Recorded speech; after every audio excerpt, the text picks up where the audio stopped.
Hi dear students, welcome to you. I am Dr. Balachandram, Assistant Professor of Commerce, Government Degree College, Siddipet. Today we are going to have a presentation on the depreciation, which is of a concept of a topic of the financial accounting for the BCom first year students. And today our presentation will start with the learning objectives. You know what is learning objective? This is nothing but a expected outcome from the session. And our objectives include to understand the concept of depreciation. It means at the end of this session a student is should able to demonstrate what is the depreciation and to identify the causes of the depreciation, means why a depreciation has to be provided, then to know different between different methods of providing depreciation and to know how to calculate depreciation through selected methods. In a simple terms, at the end of this session, students should able to answer 6 WH questions relating to depreciation. That is, what is depreciation and why depreciation should be provided, and how depreciation should be provided, and whom it is for it should be provided, and where it is to be provided, and next when it is to be provided. So, in order to meet these objectives, our plan of action, otherwise flow of presentation will go like this. So, our presentation includes a different contents, that is concept of depreciation, and where we learn what is depreciation, and followed by the causes of depreciation and objectives of providing depreciation, and this is the answer to why depreciation should be provided on the fixed assets, then followed by a accounting process, then how a depreciation is provided and methods of selected depreciations, and followed by references. So, as you know that the accounting is a continuous process and it is a systematic process, and it has a different stages in entire process, and each process will provide output to a subsequent process, and each process will get a inputs from the previous process. So, as the accounting is a systematic process, so as our learning should be, and in order to have a thorough understanding of each and every concept of understanding. Since depreciation is a concept of financial accounting, otherwise accounting, we should have certain prerequisite knowledge before going into the details of our topic. The prerequisite knowledge a student should have is she should able to differentiate between the revenue and capital expenditure. So, here we have a small exercise dear students, and try to give it a thought and try to answer the question and find out what is revenue expenditure and what is capital expenditure. So, here we have a small table showing you the 2 columns, and first column has a different transactions and second column is also having a different items. So, if you see that first column, the wages paid, travelling expenditure, then salaries to staff, rent paid, then electric charges, carriage outward, and next postage, telephone charges. And if you see that the second column of the table, and you have a different items, that is buildings, motor vehicles, machinery, furniture, freehold assets, and paid plants. So, the left side of the table is concerned, we have the revenue items. Revenue item means the revenue expenditure is the expenditure which has its usage confined to a single financial year. Whereas the second column we have buildings and all other fixed assets, the usage of these items are spread over a different period of time depending upon the useful expected useful lives of the assets. So, there is no problem as to the revenue expenditure, and it is a charge against profit and loss of account of respective years. But when it comes to the second column items, that is capital expenditure, and this is paid in a particular financial year, but the usage spreads over a different accounting period. So, that we have to convert this capital expenditure into a revenue expenditure, and that revenue expenditure has to charge throughout its expected life. So, we have a one technique that is called a depreciation, which allocate this entire fixed assets into convert fixed assets into a revenue expenditure, and so that we can calculate exact rate of return, otherwise profit from our revenue operations. So that is what the depreciation is, nothing but allocation of depreciable amount over its useful life years. So the same can be observed from the definitions given by various bodies, international bodies. Let us see that definition. According to International Accounting Standards Committee, IASC, depreciation is the allocation of the depreciable amount of an asset over its estimated useful life. So we have some key items here, that is allocation of the depreciable amount. This is the key item, and that we have to discuss in a thorough manner, and this allocation spreads over its estimated useful life. And we have another definition given by Institute of Certified Management Accountants. Depreciation is the diminution in intrinsic value of the asset due to use and or lapse of time. So here we have two terms, we have key terms we have to observe, that is diminution in intrinsic value, and second one is lapse of time. So from this we can understand what are the exact reasons, and we that makes us to provide a depreciation on fixed assets. Let us see, here we are addressing the first question, first WH question, that is what is depreciation, and followed by we have the causes of depreciation, where we answer why. If you see the definitions, two definitions we have discussed right now, and you can extract few things from the definition, that is that are the causes of the depreciation. The causes of the depreciation are again the two types. One is because of the two reasons, one is generic reasons, and second one is a practical reasons. The generic reasons are concerned the physical deterioration, the economic factors, time factors, the depletion. Now let us see one by one what is physical deterioration.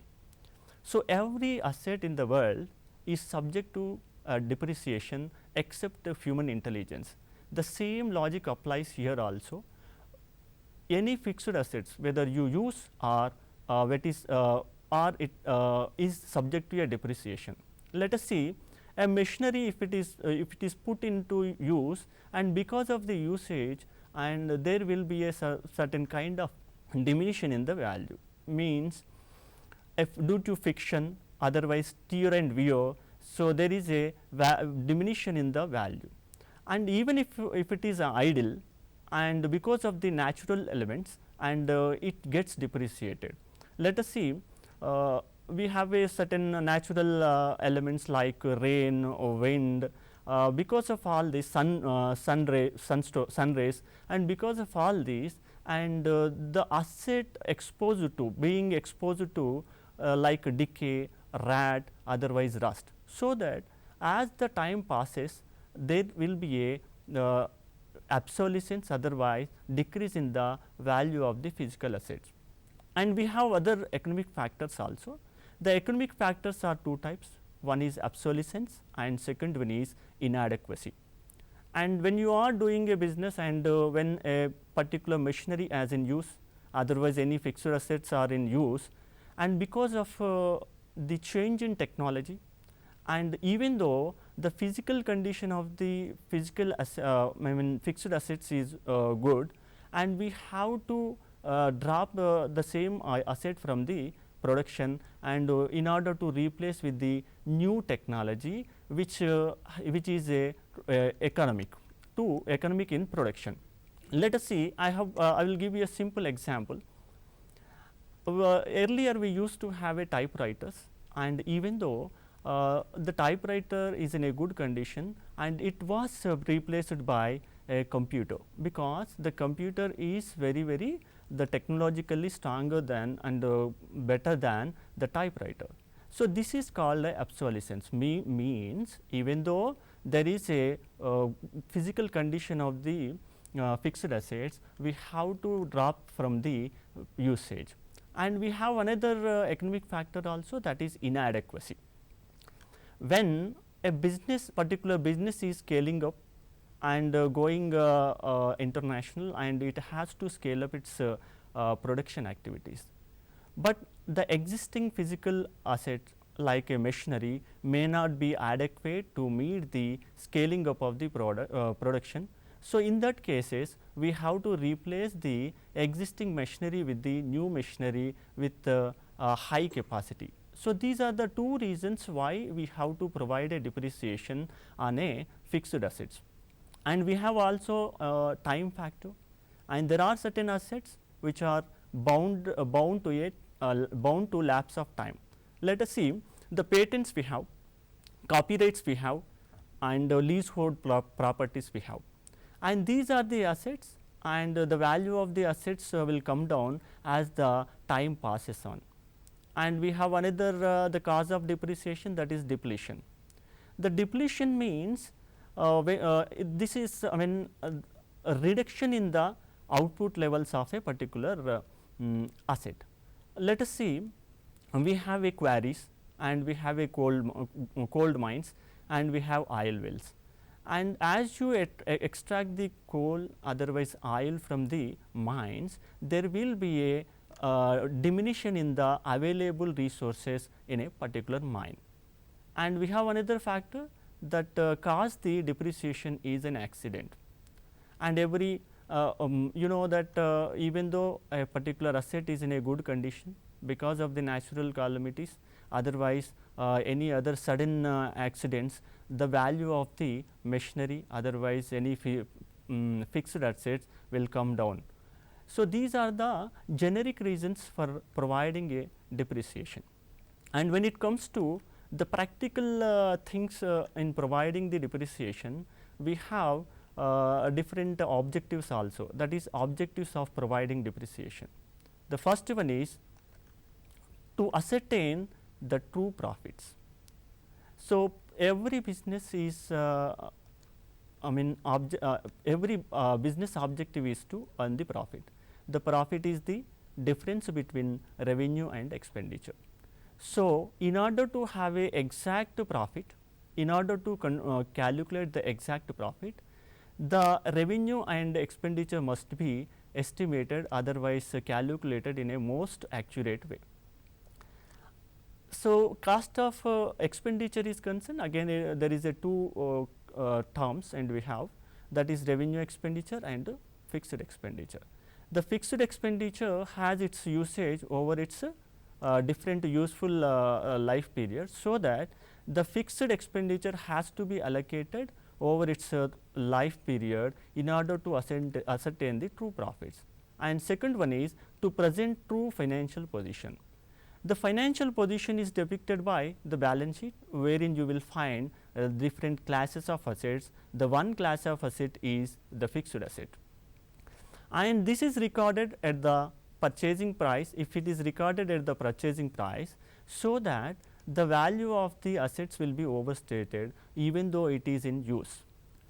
In the first year, the same amount of asset is shown, and the subsequent year also, if you show same level of asset, the financial position depicted by balance sheet will not be accurate. So, since we are using a fixed assets, that has to be decreased, and that has to be shown by the balance sheet. To make provision for replacement of assets. See, every year we are using a fixed assets, either it may be a machinery, or it may be a computer, or it may be in a motor vehicle.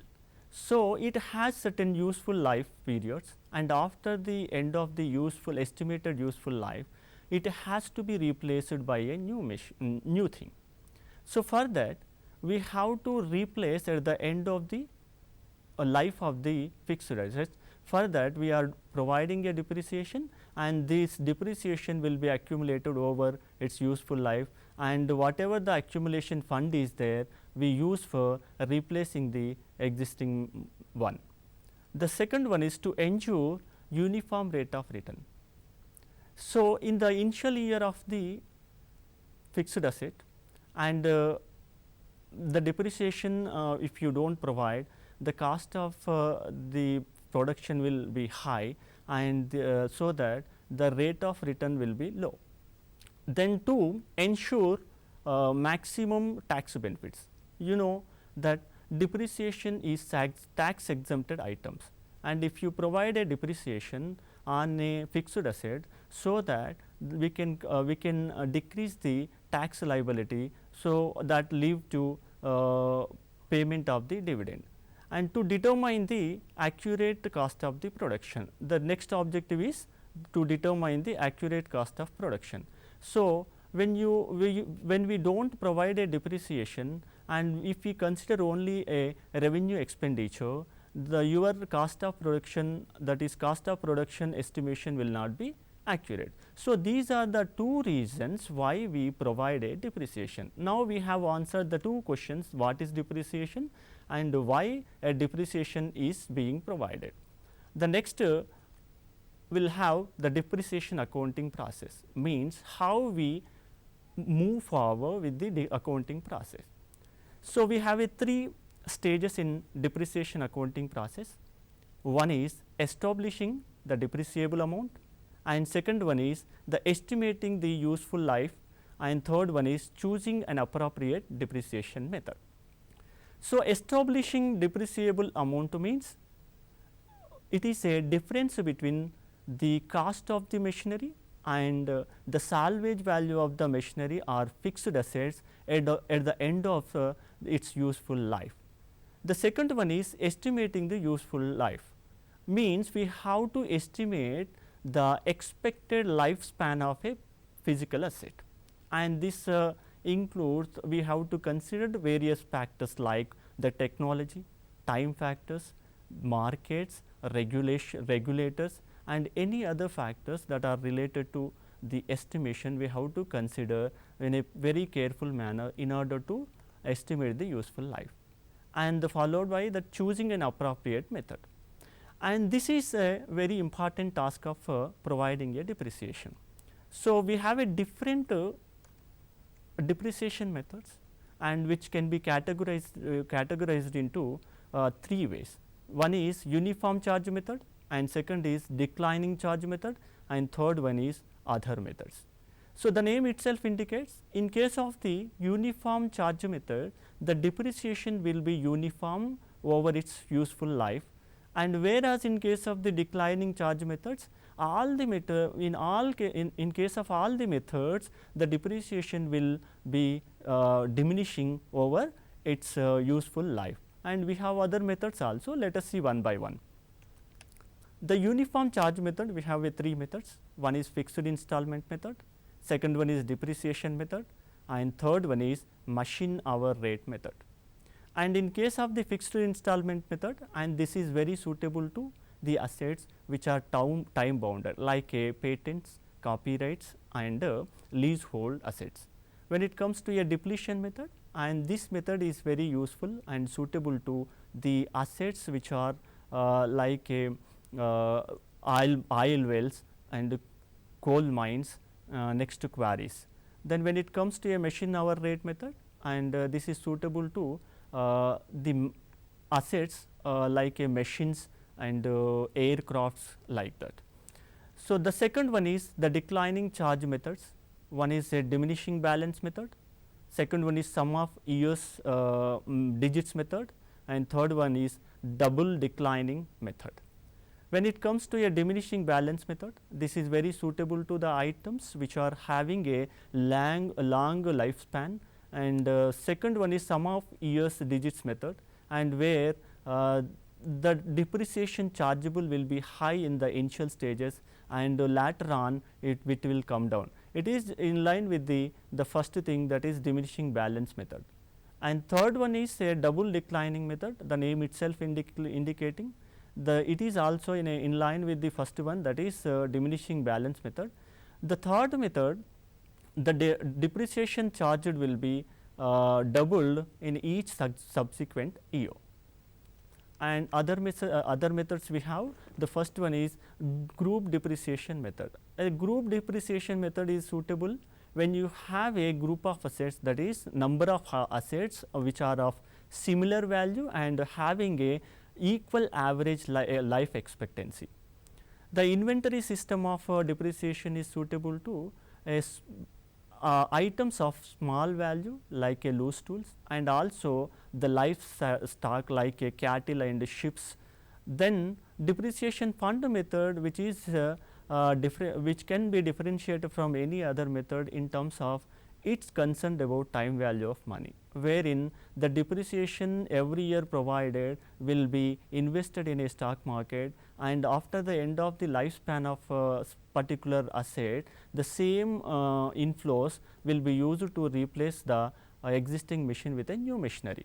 Then last one is insurance policy method, wherein the depreciation amount that we charge against the profit and loss account in each year will be invested in an insurance policy, and at the end of the lifespan, whatever the inflows from the insurance policy will be utilized to replace the existing asset with the new asset. So, these are the various kinds of depreciation method are in use, and out of these, and we use only a two depreciation method. One is fixed installment method and the second one is diminishing balance method. Why? The reason behind the selecting these two methods is these are most popular one and also easy to apply. Let us see the first method of depreciation, that is fixed installment method. The name itself indicate the fixed installment method means the depreciation each year is equal when you apply the fixed installment method. This is also known as the straight line method of providing depreciation. So, in case of this method, the depreciation is charged every year evenly throughout effective lifespan of assets. Means when you apply the fixed asset installment method, the depreciation chargeable to each financial year will be evenly or equal. So, we have a formula for the calculating the fixed installment method, that is D is equal C minus S by N. Here D stands for depreciation and C stands for cost of the asset and S stands for that is salvage value of the assets. So, C minus S will be the nothing but a depreciable amount of an asset, and whereas N indicates the number of useful or effective life years of an asset. So, this can be better understood by the following picture, that is the purchase price minus the estimated salvage value of an asset divided by estimated useful life value. So, now let us see a small example for the better understanding of the fixed installment method. So, this is the table we have, and wherein we have taken a machinery which was purchased for rupees 8 lakhs. The estimated life of machine is 6 years and scrap value at the end of the life is 80,000. And by using the formula of fixed installment method, that is C minus S, that is cost of the machinery minus the salvage value of the machinery at the end of the lifespan 80,000. So, 8 lakhs minus 80,000, it comes 7,20,000. The 7,20,000 divided by the number of useful life years is 6 years, means 8 lakhs minus 80,000, the 7,20,000 divided by 6 years, and each year depreciable amount is 1,20,000, that is there on the table. So, the first year the cost of the machinery is 8 lakhs and whereas depreciation expenses is 1,20,000, and this every year we carry forward this 1,20,000 as a accumulation. The accumulated depreciation is 1,20,000 in the first year, and we carry forward 6,80,000 to the next year. The same process we continue till the end of 6 years. Now, now you see that In the first year depreciation is 1,20,000 and it is 6,80,000 we are carrying forward. The second year also the same depreciation we provide and we carry forward 5,60,000, and third year 1,20,000 and we carry forward 4,40,000. The fourth year depreciation 1,20,000 and we carry forward the value of asset to next year is 3,20,000. Like this, at the end of the 6 years the carrying cost will be 80,000, and if you disposed of, that is nothing but a scrap value as we already mentioned. So, there is a uniformity in case of the depreciation. So, now let us take this example for evaluating the fixed installment method. The fixed installment method, if you see, it got certain merits and demerits. See, just now we have seen a table and wherein we have a depreciation, the accumulated depreciation, and carry forward a value of a machinery to the next year. So, it is very simple and easy to apply. The mathematical operations involved in the previous example is division, the subtraction and addition. So, that it is very simple and easy to apply. Even a school going children also can calculate the depreciation according to the fixed installment method. The second merit of the fixed installment method is it writes down an asset to a 0. Just now we have seen in the previous table, that is, and here we are writing down the physical value of the asset from 8 lakhs to 80,000. It is nothing but a 0 value, because the 80,000 we can realize from the selling of the scrap value. So, that we are bringing down to the 0 value. The next merit is suitable for short and fixed lifespan assets. This fixed installment method is suitable for a asset which got a fixed lifespan, otherwise which we can easily expect. If in a particular asset is time bounded, the fixed installment method is very suitable for providing a depreciation, like a copyrights, we have a patents and any other the related assets. And we have a demerits also, and this is depreciation remains constant. This is one of the demerit of the fixed installment method. Why this is a demerit means the depreciation uniform over its useful life. In even initial year also the same, and even subsequent year also the depreciation chargeable is similar. This is a one demerit, because in the initial year any asset will be very effective and having less maintenance cost, whereas in the subsequent years the efficiency of the fixed assets will come down, and also it attracts more maintenance. Means in the initial year the revenue chargeable to revenue expenditure chargeable to profit and loss account is low, whereas in the subsequent years due to because of the maintenance charges we charge higher to the profit and loss account of a respected financial year. And next one is difficult to calculate the depreciation on the additions. The first thing is, in a fixed installment method, a depreciation is determined on the first day itself by taking various factors into consideration. And even if happens to be added, and it is very difficult to determine the real depreciation value of assets if we made any additions to the existing machinery during the lifespan of the machine. And third one is no consideration for the effective utilization. This is only takes into the consideration of time frame. Let us see, we have one example for that, and even if we put into use, if we do not use the machinery, and we have to provide a depreciation according to this method.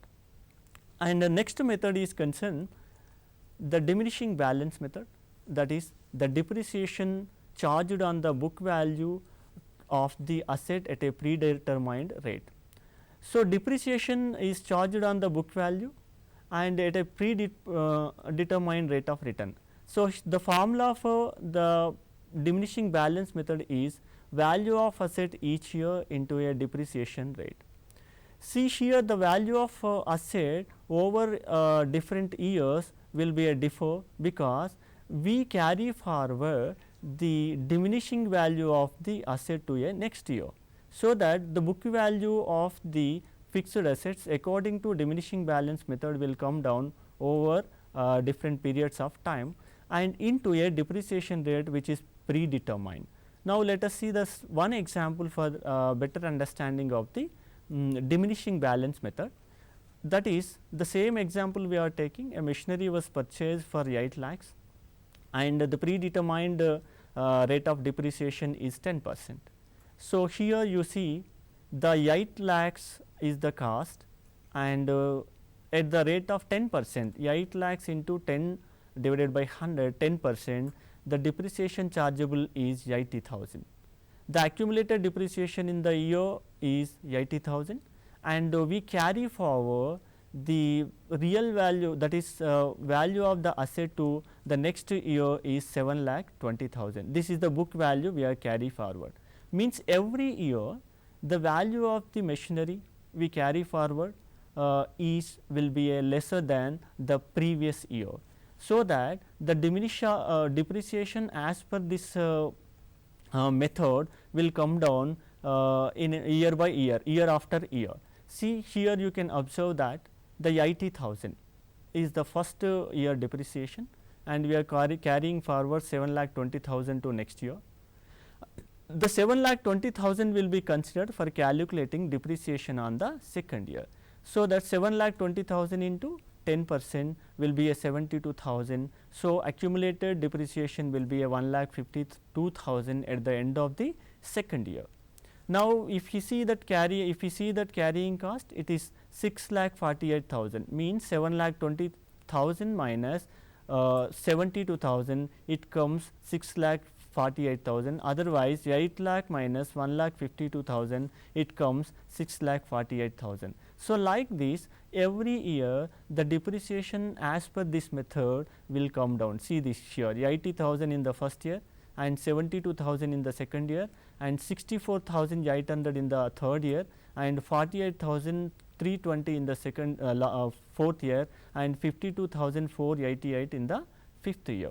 So, like this, every year the depreciation chargeable to the profit and loss account will come down in case of the diminishing balance method, unlike a fixed installment method. You must have observed, in case of the fixed installment method, depreciation expenses will be uniform, that is 1,20,000, 1,20,000 and 1,20,000. Whereas here the depreciation is being decreased every year, and it is also decreased in a subsequent year also.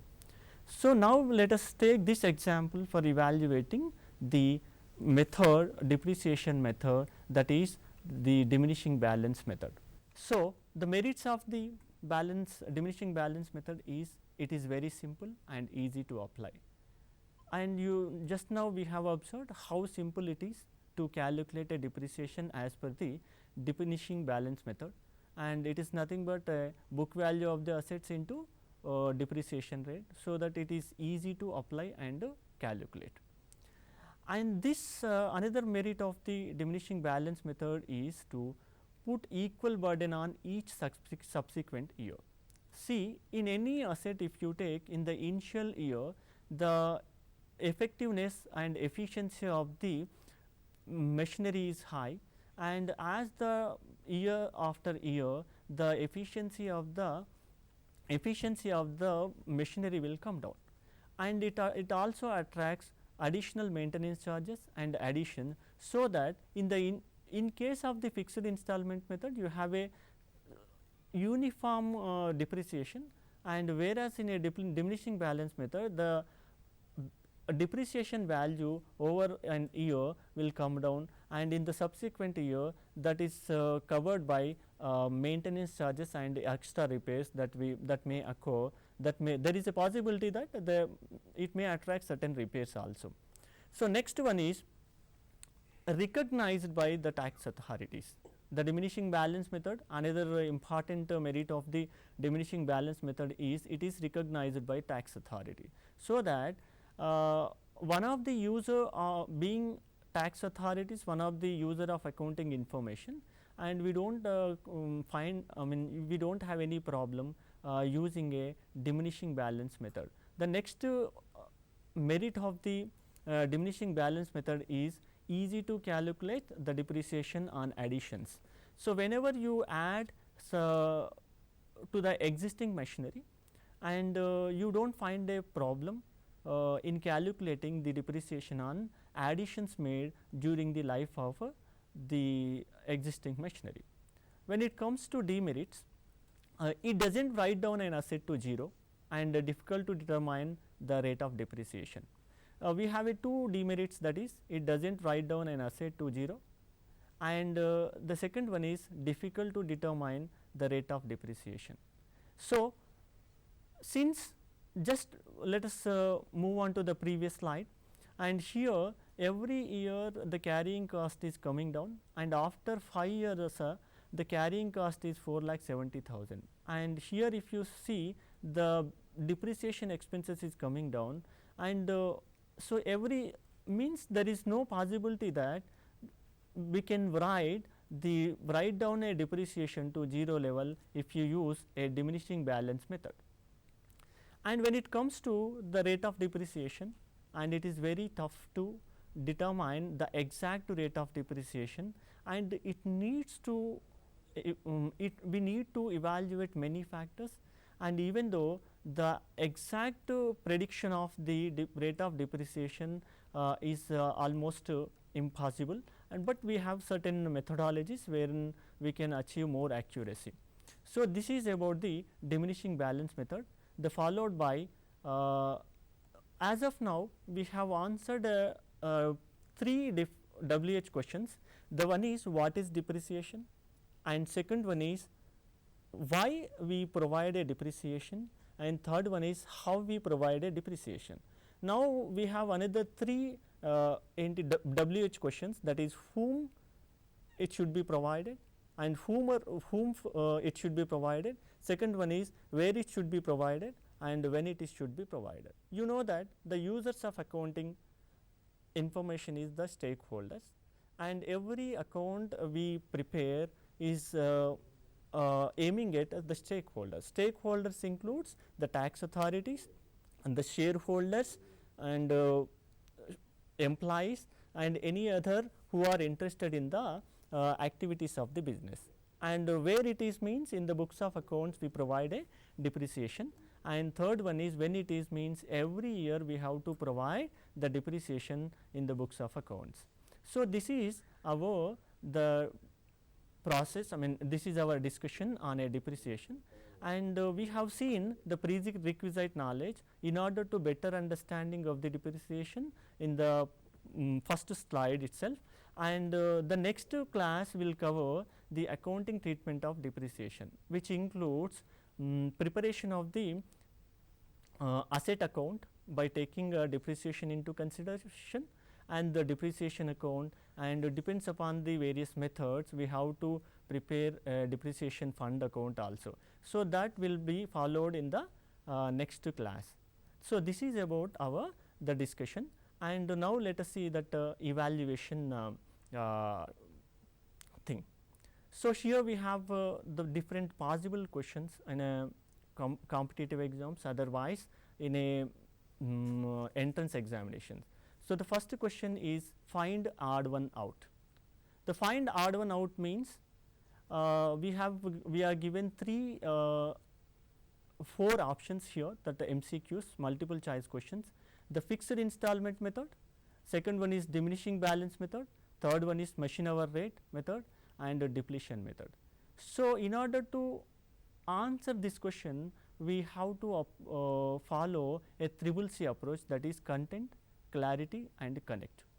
So, find odd one means the first one is fixed installment method is a uniform charge method, and you should have a knowledge about the fixed installment method. Second one is diminishing balance method, whereas it is a declining charge method. Next one is machine hour rate. This is again the fixed or uniform charge method, and depletion method also a uniform charge method. So that the one thing that one thing we can differentiate from the three is the diminishing balance method. So, answer is the diminishing balance method. Diminishing balance method is the different one. Next one is the second question is the appropriate method of depreciation on leasehold property. So, here you see that fixed installment method we have already discussed. The fixed installment method is very suitable to the assets which are time bounded, means having the time span is the criteria. You take the leasehold property, and leasehold property is last for the some time, that is 5 years or 10 years. So that the fixed installment method is the suitable method for providing a depreciation on the leasehold property. The next, if you see, the depreciation is the process of. So, this is the question, valuation of assets, maintenance of assets, systematic allocation of cost of asset over its useful life, and replacement method. Fourth is the replacement method. So, here the right answer is the systematic allocation of the cost of asset over its useful life. We have seen in the definition itself, the depreciation is the process of systematic allocation of the cost of assets over its useful life. So, followed by we have certain references. For further references, we have a different references also. One is accountancy one, and you can refer accountancy one for further studies. Hanifa and Mukherjee is the authors, and the published by Tata McGraw-Hill. The next one is you can also refer Principles and Practice of Accounting, authored by R.L. Gupta and V.K. Gupta, the published by Sultan Chand. Accountancy one, S.P. Jain and K.L. Narak. So, it is published by Kalyani Publishers. Then another one is Accountancy one by P. Tulsian. It is published by Tata McGraw-Hill Company. Introduction to Accountancy, T.S. Grewal and S. Chand Company. The Financial Accounting, Jawaharlal Himalayan Publishing House. So, these are the reference books you can refer. So, your further understanding. So, now, I thank the CCE and the students and the TSAT for giving me this opportunity. Thanking you once again.